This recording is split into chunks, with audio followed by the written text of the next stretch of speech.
Alright, so I'm going to tell you guys my setup of how I put my Nerf bars onto my 250R.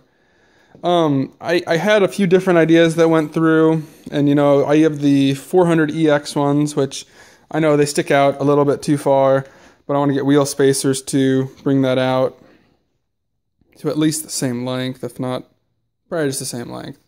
That's a couple inches, and I'm not going to spend $100 on wheel spacers. But anyways, not important right now.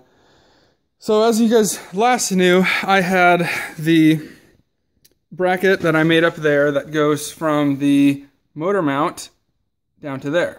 Just basically a bracket with two holes in it. That I then had to modify and put a hole in the middle of so it wouldn't rub up against any bolts that are back there. And from there, I originally had the one bolt hooked in back here, and then I thought to myself, well, I'll build another bracket, bring it down, so I can still use the original mounts.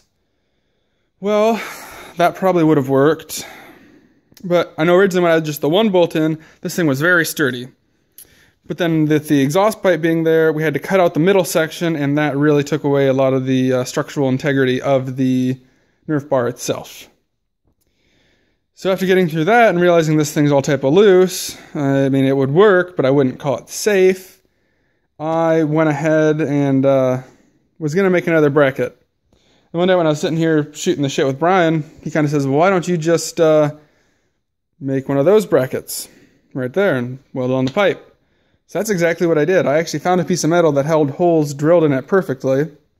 So all I ended up really doing was use a plasma cutter, cut around the end of there. I should have cleaned it up more. This is actually the better looking side, and I think the other side looks terrible. But then I welded it to the pipe that goes in through here. And then I think I had to drill out a new hole for that bolt that goes in this pipe, wherever the hell that's at. Right there, yeah. And I had to get a new bolt, but that really wasn't a big deal. Nut and bolt was... Oh no, I got to use the same old nut, so I didn't really spend much money, like 50 cents on bolts. And then I welded that back together, the pipe and everything on there. And I slid it in and lined everything up. I think I had to bore out one of the holes a little bit, but for me not really having to drill, cut anything too bad, I'm pretty okay with that. So that's pretty much my setup on this as to how I did it. This side actually had more rigidity without the centerpiece there, or they had really the same, but this piece is just more squared off and doesn't look too good.